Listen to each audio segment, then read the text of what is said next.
بسم اللہ الرحمن الرحیم۔ السلام علیکم۔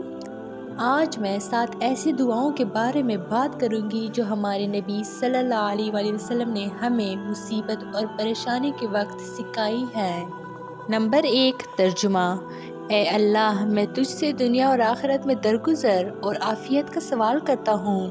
اے اللہ، میں تجھ سے اپنی دین، اپنی دنیا، اپنے اہل اور اپنے مال میں درگزر اور عافیت کا سوال کرتا ہوں۔ اے اللہ، میرے پوشیدہ امور پر پردہ ڈال اور میری گھبراہٹوں میں مجھے امن دے۔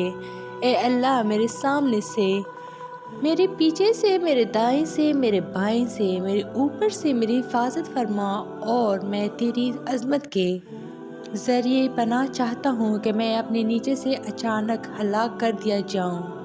حضرت عبداللہ بن عباس رضی اللہ تعالیٰ عنہ بیان کرتے ہیں کہ رسول کریم صلی اللہ علیہ وسلم مصیبت کے عالم میں یہ کلمات دہراتے تھے۔ ترجمہ۔ اللہ کے علاوہ کوئی سچا معبود نہیں، عظمت والا بردبار ہے۔ اللہ کے علاوہ کوئی معبود برحق نہیں، عرش عظیم کا رب ہے۔ اللہ کے علاوہ کوئی معبود برحق نہیں، آسمانوں کا رب ہے اور زمین کا رب ہے، عرش کریم کا رب ہے۔ حضرت ابو بکر رضی اللہ تعالیٰ عنہ سے روایت ہے کہ رسول اللہ صلی اللہ علیہ وآلہ وسلم نے ارشاد فرمایا، جو شخص مصیبت میں مبتلا ہو وہ یہ دعا پڑھے۔ ترجمہ۔ اے اللہ، میں تیری ہی رحمت کی امید کرتا ہوں، مجھے لحظہ بھر بھی میرے نفس کے سپرد نہ کر، میری مکمل حالت درست فرما دے، تیرے علاوہ کوئی سچا معبود نہیں۔ ترجمہ۔ تیرے علاوہ کوئی سچا معبود نہیں، تو پاک ہے، یقیناً میں ہی ظالموں میں سے ہوں۔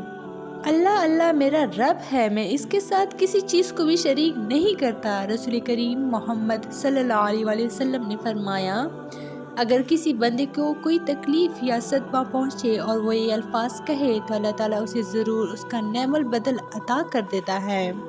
ترجمہ۔ یقیناً ہم اللہ ہی کی ملکیت ہے اور اسی کی طرف لوٹ کر جانے والے ہیں۔ اے اللہ، مجھے میرے اس صدمے یا تکلیف کا اجر دے اور بدلے میں مجھے اس سے زیادہ بہتر دے۔ نمبر 7، ترجمہ۔ اللہ ہمارے لیے کافی ہے اور بہت اچھا کارساز ہے۔ تو یہ تھی میری آج کی ویڈیو۔ امید کرتی ہوں کہ آپ لوگوں کو بہت اچھی لگی ہوگی۔ مزید اس طرح کی اسلامی ویڈیوز کے لیے میرے چینل کو لائک، شیئر اور سبسکرائب ضرور کریں۔ Stay tuned for more. Thanks for watching.